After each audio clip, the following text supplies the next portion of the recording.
Hello दोस्तों, स्वागत है फिर से आप सभी का आपके अपने YouTube channel visual art point में। ठीक है, तो इसमें हम माध्यम और तकनीकी के बारे में पढ़ रहे थे, जिसमें हमने चित्रण से रिलेटेड माध्यम तकनीकों के बारे में जाना है, मूर्तिकला से रिलेटेड माध्यम तकनीक के बारे में जाना है। अभी इसमें थोड़ी सी चीज़ें और बची हुई थी जो मैं इस वीडियो में लेकर आई हूँ। ठीक है, तो ये हमारा माध्यम तकनीक से संबंधित लास्ट वीडियो है। तो देखते हैं इसमें बाटिक चित्रण। यह कपड़ा और चमड़ा दोनों पर किया जाता है। बाटिक का जन्म इंडोनेशिया में हुआ था। मिस्र के निवासी बाटिक से बने वस्त्र पहनते थे। भारत में बाटिक का प्रचलन राजस्थान के जैसलमेर, बाड़मेर, सौराष्ट्र व कर्नाटक में प्राचीन काल से था।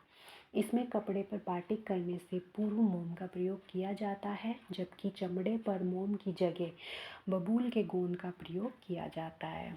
ठीक है, तो बाटिक जो होता है वो एक रंगने की विधा है, यानी कि ये कपड़ा और चमड़ा दोनों को रंगने के लिए प्रयोग की जाती है ये विधि। ठीक है, तो बाटिक का जन्म यानी कि जो शुरुआत हुई थी वह इंडोनेशिया में हुई थी। उस समय मिस्र के निवासी भी यानी कि जो मिस्र के लोग थे वो भी बाटिक से बने वस्त्र पहनते थे।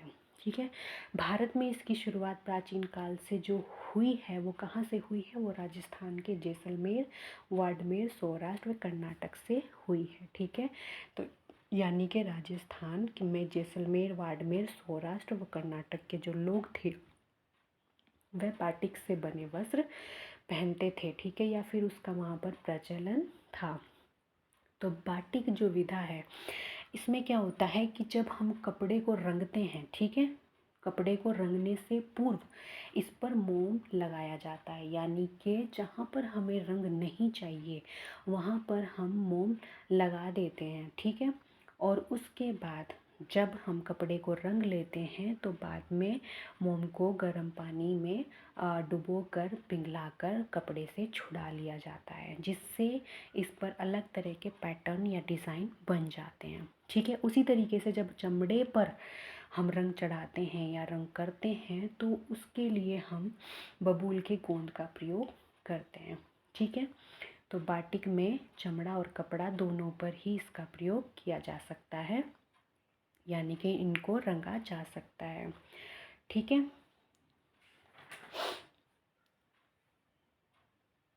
जो बाटिक है उसमें जब हम रंग लगाते हैं, ठीक है, या रंग फैलाते हैं तो उसके लिए एक विशेष प्रकार का यंत्र होता है। ठीक है, विशेष प्रकार का एक टूल यूज़ करते हैं हम, जिसे तजांटिंग बोलते हैं। ये चीज़ मैंने नोट नहीं की है, लेकिन मैं जनरल सी बात बता रही हूँ कि जब हम इस पर रंग फैलाते हैं, मोम लगाने के बाद जब हम इस पर रंग फैलाएंगे तो जिस टूल से या जिस औजार से हम इस पर रंग लगाएंगे उसे तजांटिंग बोलते हैं। ठीक है, और जावा के लोग इसका प्रयोग करते हैं। ठीक है, तो बाटिक क्लियर हो गया। बाटिक में कपड़े को रंगने के लिए मोम का प्रयोग किया जाता है और चमड़े को रंगने के लिए बबूल के गोंद का प्रयोग किया जाता है। ऐसा नहीं है कि पूरी जगह में हम मोम लगा देंगे। हमें जहाँ रंग नहीं चढ़ाना होता या फिर हमें जहाँ रंग नहीं चाहिए या फिर उसका पैटर्न हमें अलग से दिखाना है तो वहीं पर हम केवल मोम लगाते हैं और उसके बाद उसको रंगते हैं। ठीक है, इससे एक सुंदर और बहुत ही ज़्यादा अच्छा डिज़ाइन या पैटर्न कपड़े पर आ जाता है। ठीक है, ये चीज़ क्लियर हो गई। अब आता है बंधेज। यह एक कपड़ा रंगने की पद्धति है। इसे टाई एंड डाई कहा जाता है। जापान में इसे सिबोरी कहा जाता है, यानी कि जो कपड़ा है उसको रंगने की पद्धति है ये। ठीक है, वैसे तो बाटिक में भी कपड़ा रंग रहे हैं, लेकिन बंधेज में ये अलग क्यों है, क्योंकि इसमें हम धागे से कपड़े को अलग अलग जगह से अलग डिफरेंट डिफरेंट टाइप से उसको धागे से बांधते हैं। जहाँ पर हमें रंग नहीं चाहिए या फिर जिस तरीके का हम डिज़ाइन बनाना चाहते हैं उसको उस तरीके से हम बांध देते हैं और उसके बाद हम उसको रंग में डिप कर देते हैं, कलर में डुबो देते हैं। जो कपड़े के रंग होते हैं, उनके चढ़ाने के जो रंग होते हैं उसमें हम उसको डिप कर देते हैं और उसको पकाते हैं, ठीक है। सूखने के बाद हम उन धागों को खोलकर एक पैटर्न या डिज़ाइन उससे प्राप्त कर सकते हैं, ठीक है। तो ये जो विधा है ये आज भी राजस्थान में बहुत ज़्यादा प्रचलित है, या ये कह लो कि राजस्थान में ही इसका जो है सबसे ज़्यादा प्रयोग किया जाता है। और जापान में इसे शिबोरी कहा जाता है। तो दोनों ही चीज़ें कपड़े से संबंधित हैं, ठीक है। बाटिक चित्रण में क्या इस्तेमाल हो रहा है, मोम का प्रयोग हो रहा है कपड़े को रंगने के लिए, और बंधेज में इसको धागे से बांधकर पैटर्न बनाया जाता है, ठीक है। धागे से बांधकर उसमें डिज़ाइन बनाया जाता है, ठीक है। आप लोग बोलते हैं भी हो कि टाई एंड डाई वाले कपड़े दिखा दो, ठीक है। मार्केट में जब जाते हो तो टाई एंड डाई जनरल से आपको पता भी होगा दुपट्टे वगैरह कितने चलते थे, ठीक है। तो ये वही चीज़ है। तो इसमें धागे से बांधकर डिज़ाइन या पैटर्न बनाया जाता है और उसके बाद उसको कलर में डिप किया जाता है, ठीक है। फिर आता है कोलाज। कागज या कपड़े के टुकड़ों से बने चित्रों को कोलाज कहते हैं। इसमें विभिन्न प्रकार की वस्तुओं जैसे कागज के टुकड़े, रस्सी, कील, सुई आदि का प्रयोग किया जाता है। इसका सर्वप्रथम प्रयोग घनवाद के कलाकार पिकासो और ब्राक ने किया था। यानी कि जब हम कोई चित्र बना रहे हैं, ठीक है, अगर हम कोलाज पद्धति में कोई चित्र बना रहे हैं तो उसमें हमें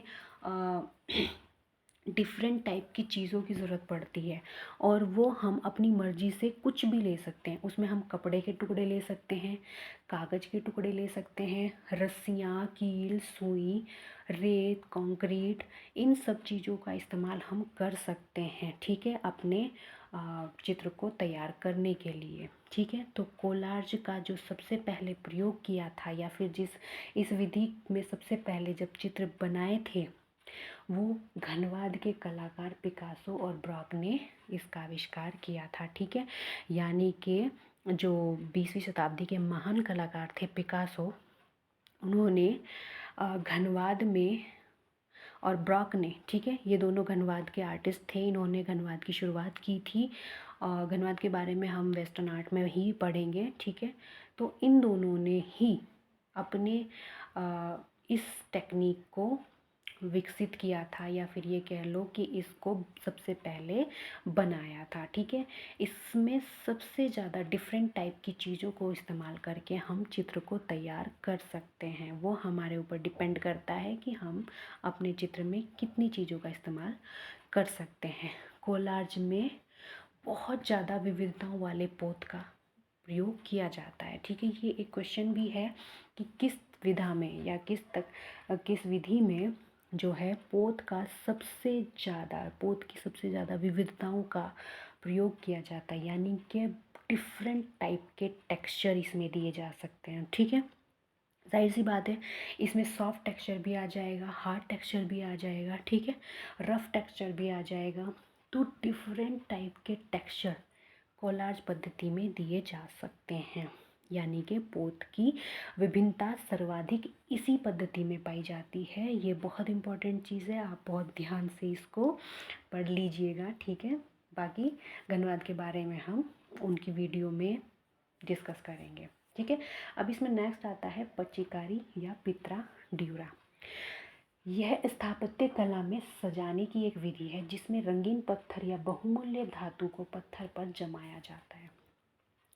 पच्चीकारी या पित्रा ड्यूरा, ठीक है, यानी कि पत्थरों में खोद कर डिज़ाइन बनाकर उसमें रंगीन पत्थर या अन्य बहुमूल्य धातु को फंसाया जाता है, फिट किया जाता है और उससे डिज़ाइंस बनाए जाते हैं, ठीक है। अगर कोई इस टेक्निक को कर रहा है तो उसके लिए क्या करना पड़ेगा कि एक जो उसका बेस है वो कुछ भी हो सकता है, कोई सा भी पत्थर हो सकता है, ठीक है। तो जैसे फॉर एग्ज़ाम्पल यहाँ पर संगमरमर का कोई पत्थर है, उसमें कोई डिज़ाइन बनाना है, तो इस विधि में वो डिज़ाइन किस तरीके से बनेगा, उसको उतना ही काटा जाएगा या खोदा जाएगा, ठीक है। जिस तरीके का डिज़ाइन उसमें बना रहे हैं या बनाना चाह रहे हैं, तो उसी तरह की जो नाप तोल होगी उसी के जितना उसको खोदना पड़ेगा, काटना पड़ेगा, और उसके बाद उसमें रंगीन पत्थरों को फंसाया जाएगा या जड़ा जाएगा, ठीक है। तो ये एक बहुत ही ज़्यादा हार्ड प्रोसेस होता है, ये मतलब जो टेक्निक है ये बहुत ही ज़्यादा हार्ड होती है, लेकिन फिर भी इसमें लोगों ने काम किया है और बहुत ही ज़्यादा ये दिखने में सुंदर और आकर्षक होता है।